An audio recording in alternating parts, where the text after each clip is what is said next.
Supreme Court race could go to recount. Harley-Davidson workers reject contract.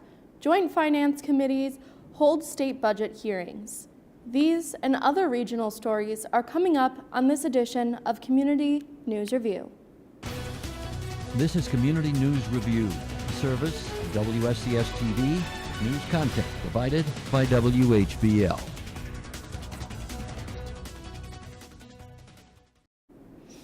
I'm Maddie Pfister, and this is Community News Review for Wednesday, April 3rd, 2019.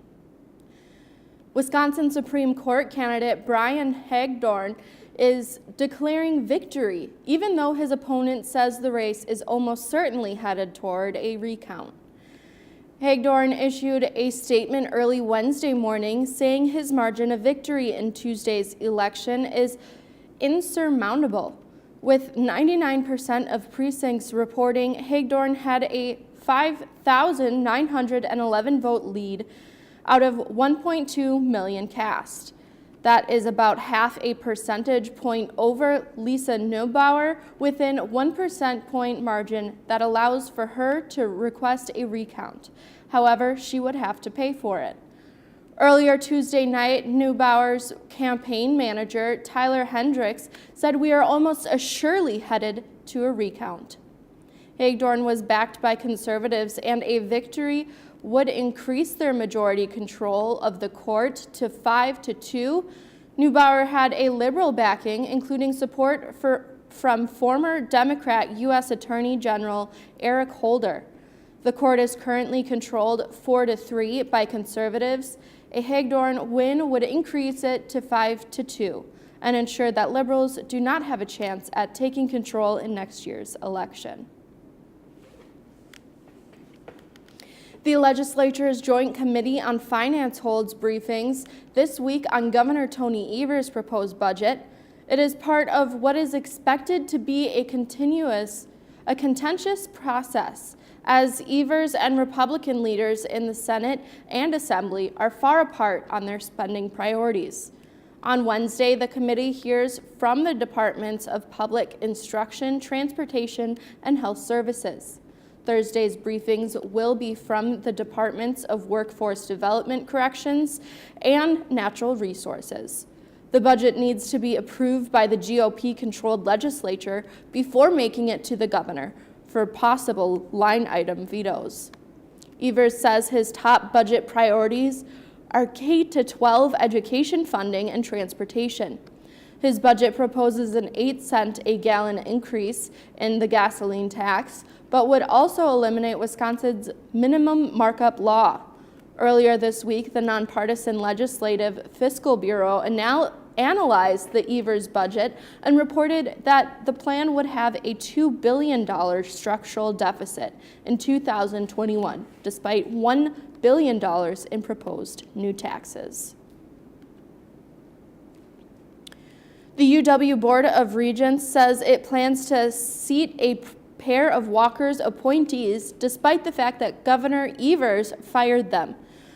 Board of Regents President John Behling says he believes a court ruling staying the decision that allowed Evers to fire 2 appointees to the board is still in effect. He says Scott Behling and Tori Tideman will be sworn in at the Regents meeting on Thursday. They're hoping that the appeals court that stayed the ruling against last year's lame duck session can clarify the decision in regards to the appointees. Even with $1 billion in new taxes, the state's fiscal watchdog says Governor Tony Evers' budget would spend $2 billion more than Wisconsin has. The Legislative Fiscal Bureau announced a review of the governor's spending plan on Monday. The Bureau says Evers' plan would add $2 billion in new spending to Wisconsin's structural deficit. That's the estimated shortfall at the start of next budget cycle 2 years from now in 2021.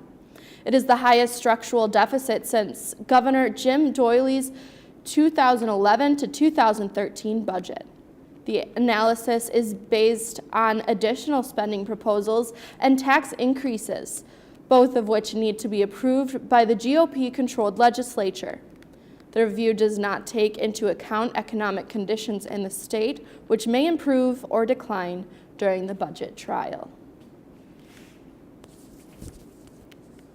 Harley-Davidson and two of the unionized worker groups have not reached a new labor agreement.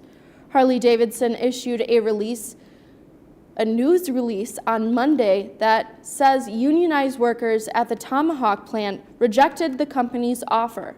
It impacts 280 employees.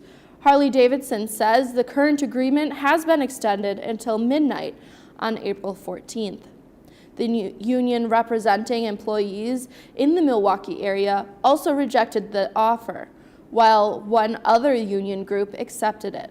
We are disappointed with the decision by our employees represented by the USW Local 209 Local 460, said Michelle Kumbayer, Chief Operating Officer of Harley-Davidson Motor Company. According to the new release, the average wage in Tomahawk for current regular full-time bargaining union employees under the first year of proposed agreement would be over $25 per hour.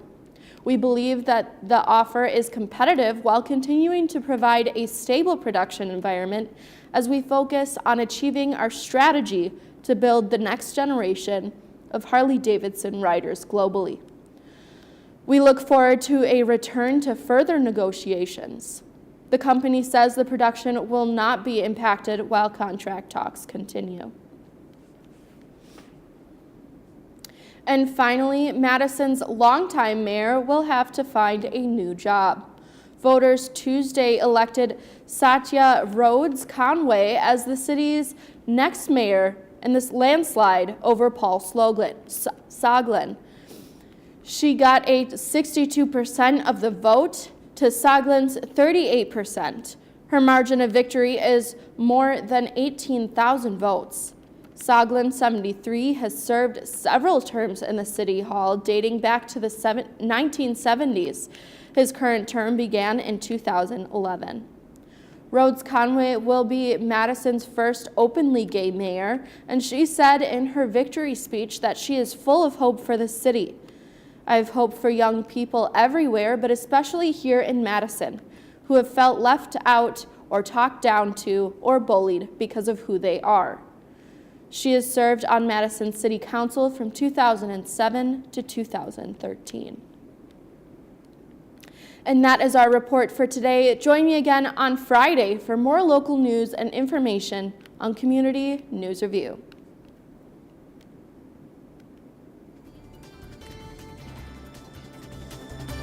News content for this program provided by WHBL in cooperation with WSCS TV.